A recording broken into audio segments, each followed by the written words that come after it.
Iba a decir que estamos aquí para presentar un libro, pero ahora lo diré.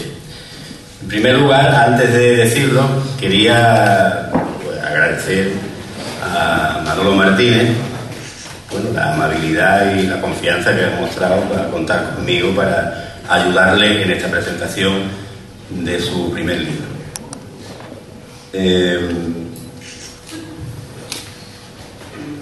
Como decía antes, estamos aquí para presentar el libro de Manolo Martínez, que es un libro formado con los artículos que habitualmente escribe en la prensa local, una selección de poco más de una cincuentena de artículos, de los casi 100 artículos a lo largo de casi 10 años, pues lleva escribiendo en los periódicos locales.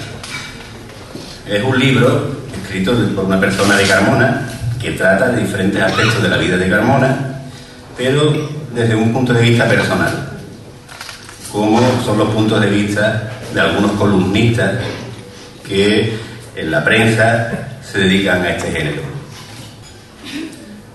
A lo largo de este amable encuentro tendremos ocasión de ver el ropero de las mujeres.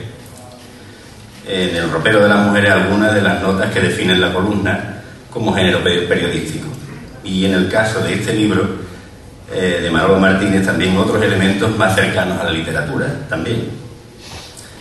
Así que para la presentación, por deseo del autor, estamos aquí Sergio Crespo, que es escritor, es periodista, es vicepresidente de la Asociación Española de Prensa Gratuita, y el autor y yo.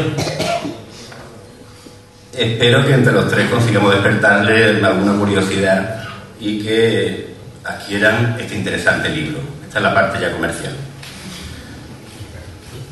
Bien. Amigo Sergio, tú que eres periodista y conoces bien el medio, la prensa escrita y la literatura en general, de hecho, tiene su propia experiencia como escritor, creo que va por la segunda novela, si no me equivoco. Ahora con el ropero de las mujeres, bueno, pues has tenido también ocasión de conocer a su autor, así que, ¿qué te parece en el marrón que nos ha metido? Bueno, buenas tardes, buenas noches ya. Pues el marrón es un marrón interesante.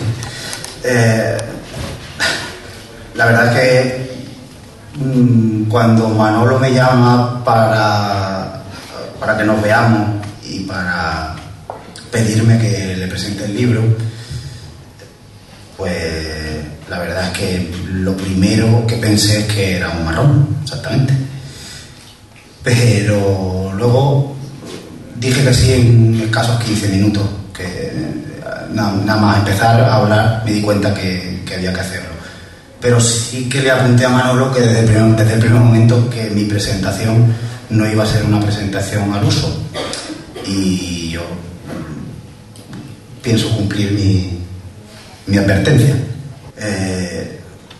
Manolo además lleva siendo colaborador del periódico 10 años, yo creo que eso merece mi esfuerzo. Es una persona que no falla nunca y que se ha hecho indispensable para el periódico. Así que por todos esos motivos es por lo que yo le digo que sí. En las reuniones que he tenido con Manolo he tenido la oportunidad de conocerle un poco más, aparte de lo que ya lo conocía por los artículos. Y me he dado cuenta de que Manolo, si tuviera que definirlo de alguna manera, y para eso estoy yo hoy aquí, para definir a Manolo, yo lo definiría como el Woody Allen literario de Carmona. ¿Y por qué es el Woody Allen? ¿Por qué es el Woody Allen? Bueno, pues Manolo es... A ver, Woody Allen en una película le pregunta a Diane Keaton, le dice: oye, tú eres un poco hipocondríaco, ¿no? Y entonces Woody Allen le responde: no, yo no soy hipocondríaco, soy ni obsesivo compulsivo. Dice: soy una persona con una gran vida interior. Es lo que él dice. Entonces, bueno, pues a mí Manolo realmente me da esa manera de entender el mundo, de tener una gran vida interior y de aparecer, pues eso, como una persona muy nerviosa y que además parece que tenga hemorroides, porque sufre muchísimo en silencio, ¿no? Quisiera saltarme el orden una vez más y quiero que... Es que esta historia es súper Woody Allen, entonces quiero que la cuente la primera. Cuéntanos la historia de Memorias de Gumersindo, que es que os vais a partir de risa, es que es genial, es que me encanta. Cuéntala. Memorias de Gumersindo es el primer cuento que yo escribí, que me premiaron, que no me premiaron, pero me premiaron. Que no me premiaron porque lo puse... A ver, tú... ¿Me premiaron o no me premiaron? Tú te habías presentado a muchos concursos. Yo me había presentado a infinidad de concursos. Y no había sonado la flauta. Y en ningún momento sonó la flauta. ¿Y entonces qué hiciste? ¿Qué decidiste hacer? Entonces decidí presentar a un concurso que había, que no voy a decir el sitio porque claro, hice chantaje. No vaya a chantaje no, trampa. Ya no tienes que ordenar. Ya está prescrito hace más de 5 años. Entonces puse uno de los relatos que mandé, se los di a leer a mi mujer, le dije no cuál era mejor, sino que cuál le parecía peor, y lógicamente me dijo, pues pongo a tu nombre. La llamaron a ella por el móvil a los 3 meses o así, diciéndole que si era María de Gracia Carrera, autora de Memorias de Gumersindo. Ella contestó, empezó a ponerse como una pava, diciendo que sí, que por supuesto. Y pues nada, pues nos encajamos en el local, ella como premiada y yo como consorte. Y lo único que me pedía es que cada vez que me preguntara, que si lo propio que se preguntan ese tipo de cosas que nadie hace, que te inspira, que lees, y ella me dice que lo único que lee son los planos, lo del Carrefour y lo del Lidia, eso que ahí no había cogido ninguna inspiración. El caso es que la llamaron, tuvo que leer el premio, tuvo que leer el relato, se llevó los pocos aplausos, se llevó los galardones y acabó creyéndose que aquello lo había escrito ella por la noche.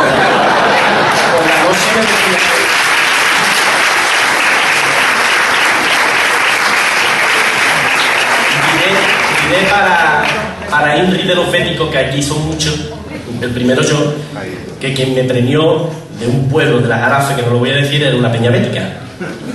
Y bueno, ya se va acercando. Ya lo dice.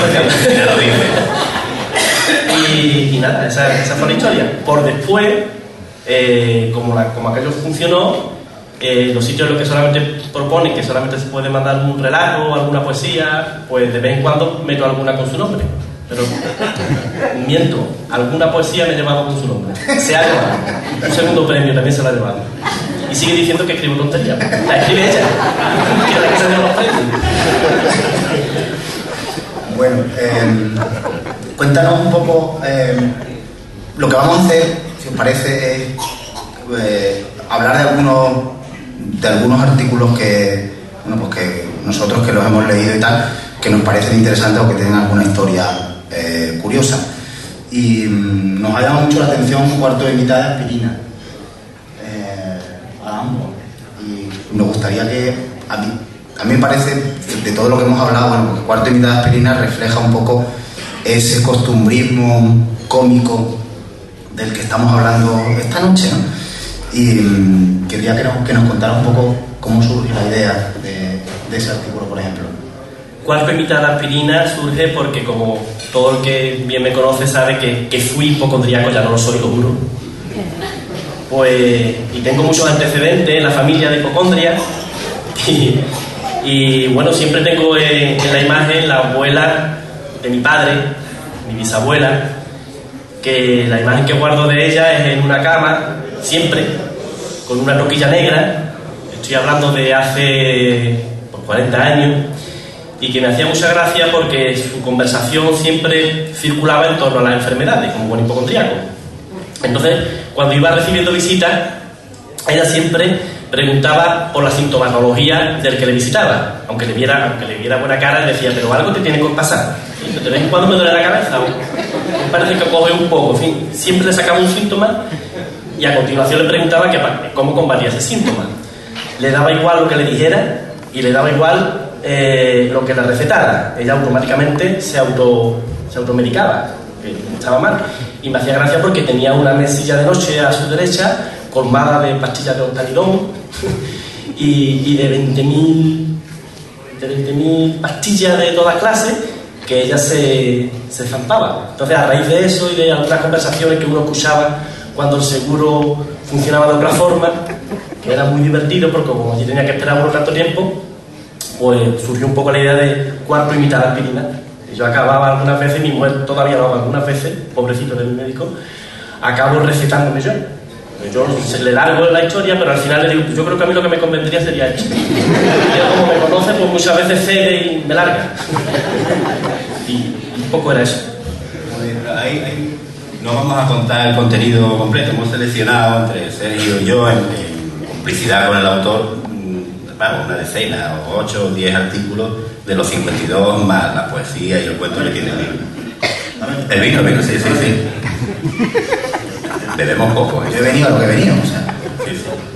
Entonces decía que hemos seleccionado algunos artículos. Manolo tiene algunos elementos que se repiten en algunos de los artículos. Está muy preocupado por la educación, por algunos temas sociales. El tema político, a mi modo de ver, lo aborda, pero no acaba por decidirse. Entonces utiliza lo que utilizan, como decía al principio, algunos autores de columnas profesionales, escritores, como decía, ¿no? Que es un poco la analogía, la parábola, la contradicción, la ironía, pero una ironía muy suave, porque...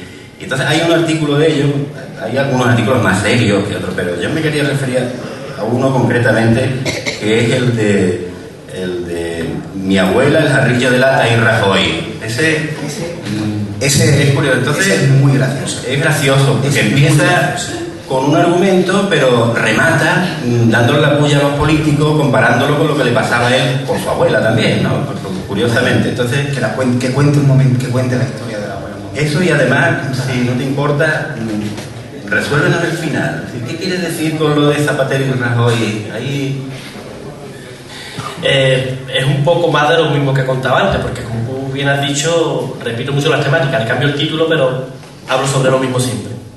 Entonces, lo de mi abuela, el jarrillo de la que Rajoy, es otra cosa que a mí me pasaba de pequeño, que como era muy tiquismiqui, muy quejica, pues intentaba. Entonces se bebía en latas de agua, que todavía en mi casa hay algunas, y claro, pues la lata de agua no para como los vasos o como los vasos de plástico que usamos y tiramos, que estamos tan tontos últimamente. La lata de agua cogía de la tinaja y todo el mundo bebía y no pasaba nada.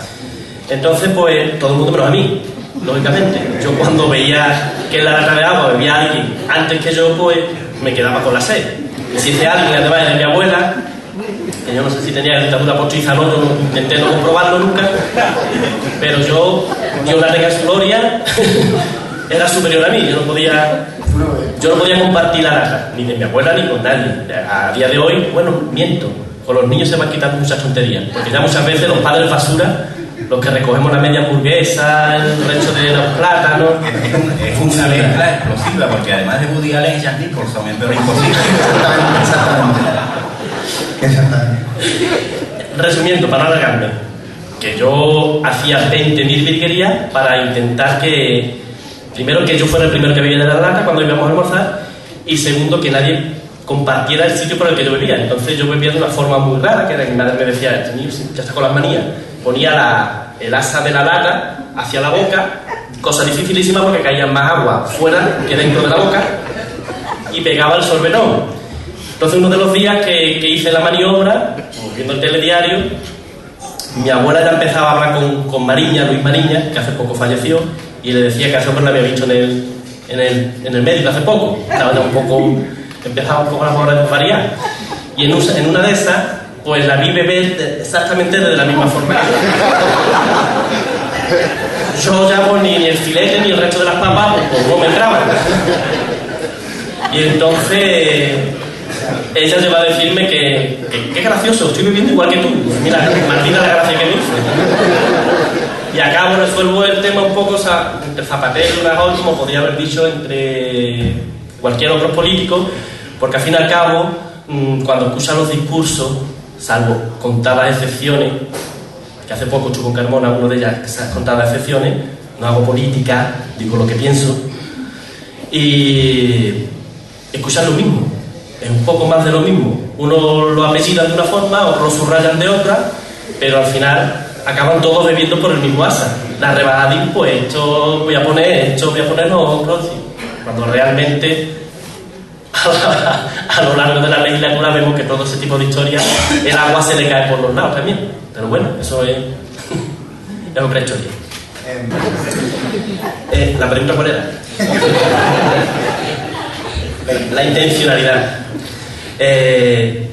Evidentemente, supongo que nadie cuando se pone a escribir se pone a pensar lo que va a escribir, sino que las musas, como dice Serrat, son las que aparecen y cualquier cosa que ve, o que comenta, o que intuye, te gusta plasmarla en palabras, que al fin y al cabo es lo que hacemos todo lo que escribimos, sin considerarme yo en ningún momento escritor. Faltaría más. Pero lo que sí es verdad es que hay una cierta diversificación en la temática que yo utilizo en mis textos.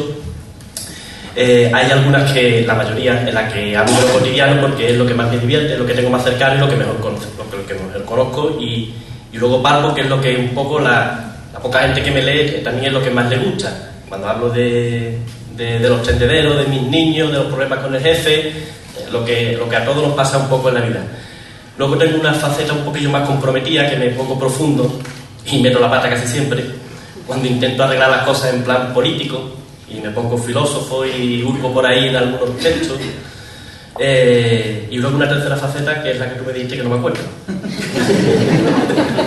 Yo te preguntaba que si a la hora de componer el libro, porque si tiene más de 100 artículos, aquí hay 52, creo. 51.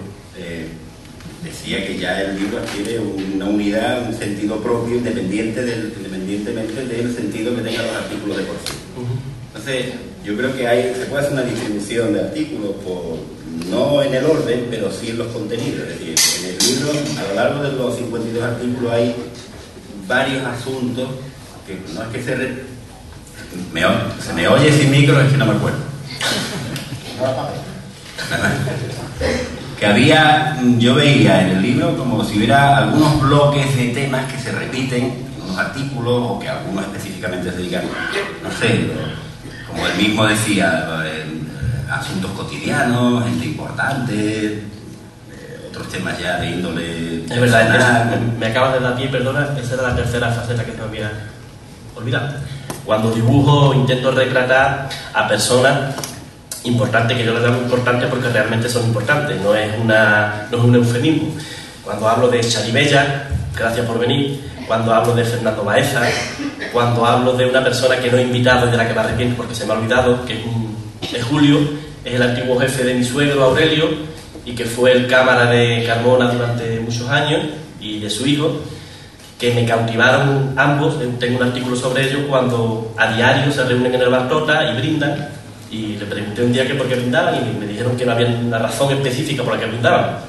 Y ese es el tipo de cosas que a mí me seducen y me enamoran, cuando personas normales, evidentemente porque son normales, se convierten en verdaderos héroes del día a día.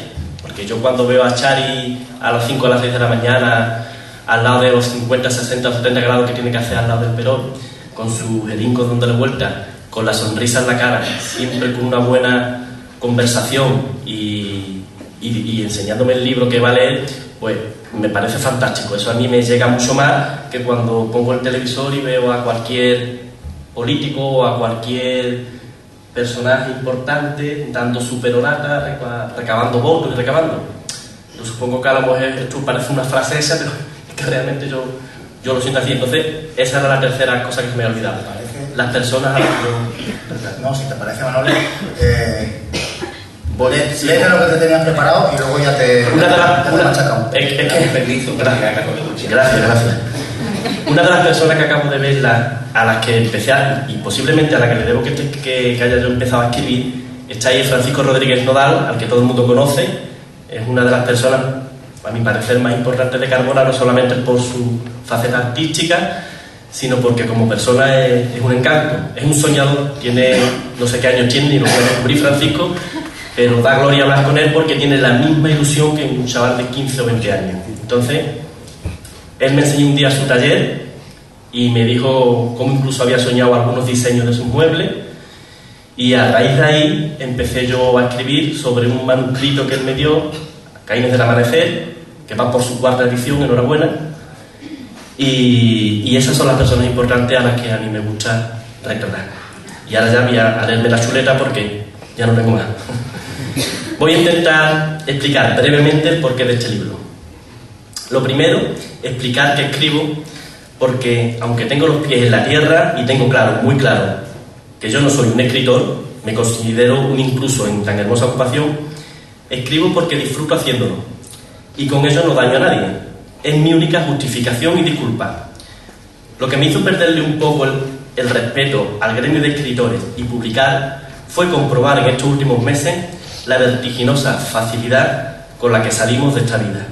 Somos tan frágiles, tan poquita cosa, ya empieza a ponerme pena, que es lo mío, que pensé que nadie debía privarse del placer de hacer alguna de esas cosas que todos deseamos, pero que por miedo, por el que dirán o por simple timidez aparcamos y dejamos ahí arrinconados en el cementerio de los sueños. He intentado en este último año sacar alguna de estas locuras de ese rincón y hacerlas realidad. Cosas tan simples como la de, sin tener nada planeado, coger un vuelo barato y plantarme en Roma solo, con mi hijo Pablo. Algo que si lo hubiese rumiado y a sabiendas de que la adolescencia no es precisamente garantía de consenso ni de acuerdo, hubiese dejado de hacerlo seguro. Pero aparte de lo lógico de ese encuentro entre padres e hijos adolescentes, pasé posiblemente el mejor fin de semana de mi vida, pateándome las calles de Roma de punta a punta junto a mi hijo.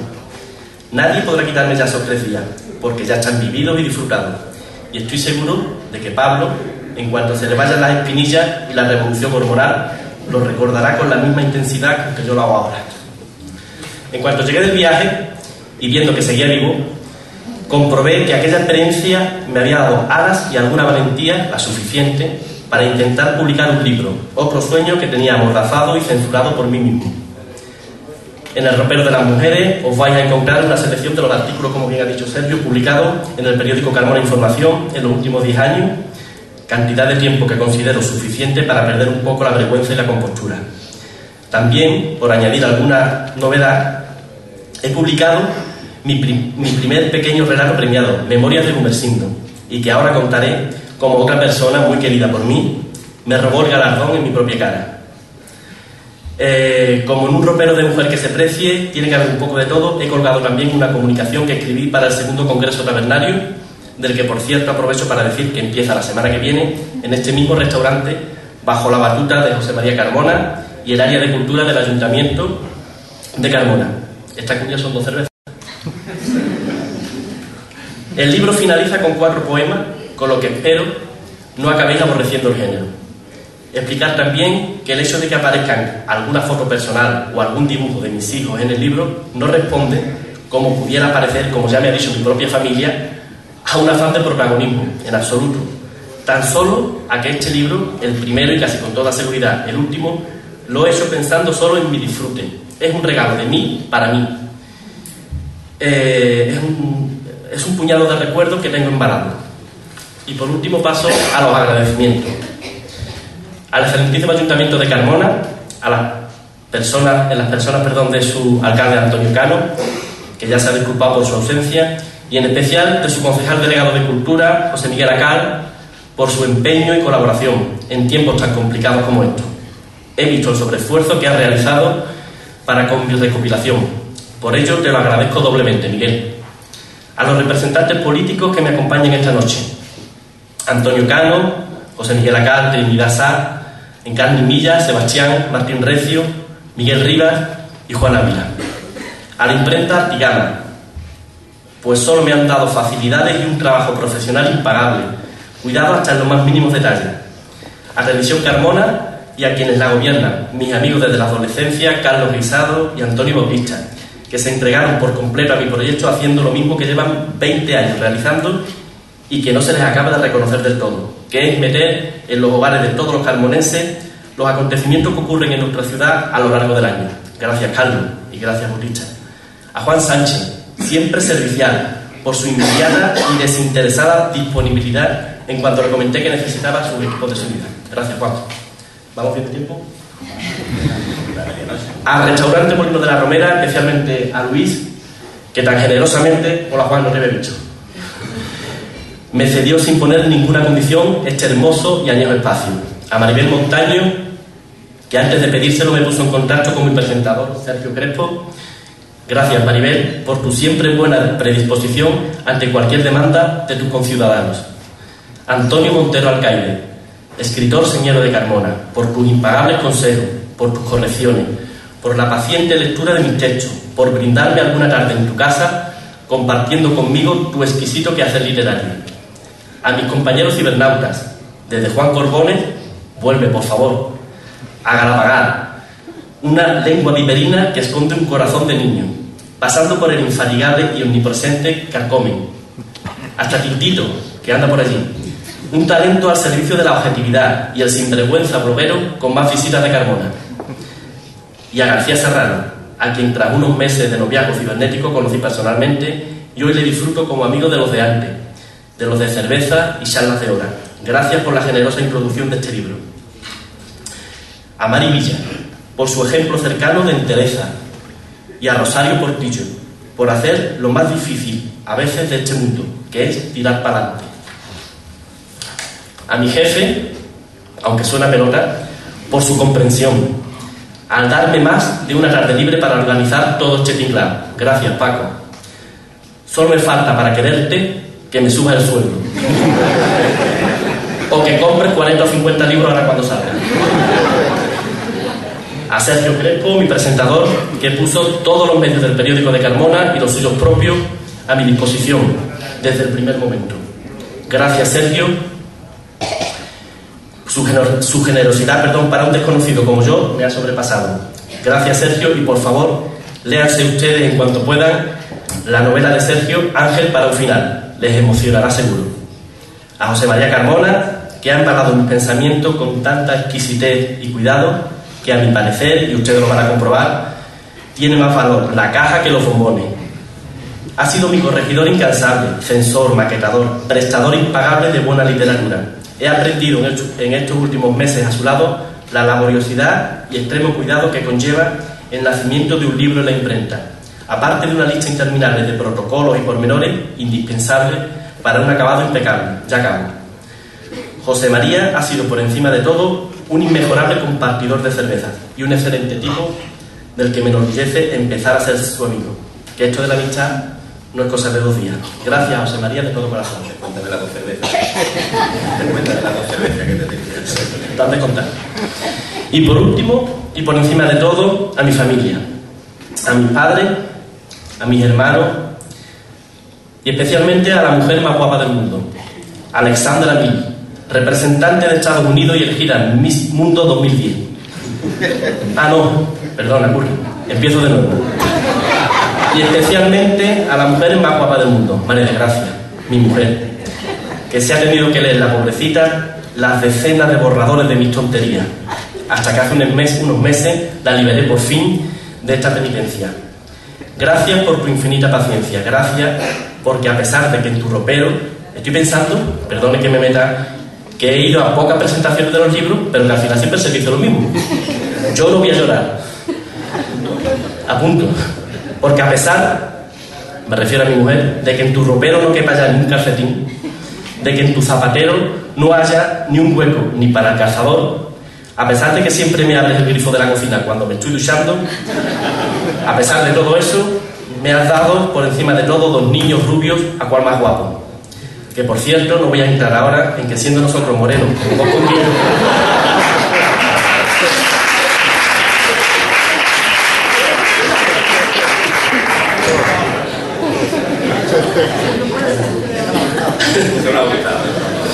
Los niños van y no salen rubios. Lo dejaremos para un artículo o para carnaza de las malas lenguas que en los pueblos son el alma mater del aburrimiento. Y muchas gracias a todos vosotros por haberme acompañado esta noche. A propósito, podréis comprar el libro aquí solo hoy a 10 euros. Y a quien compre 6 unidades os obsequiaremos con una mantita para que podáis fumar mirando a la vega. Muchas gracias.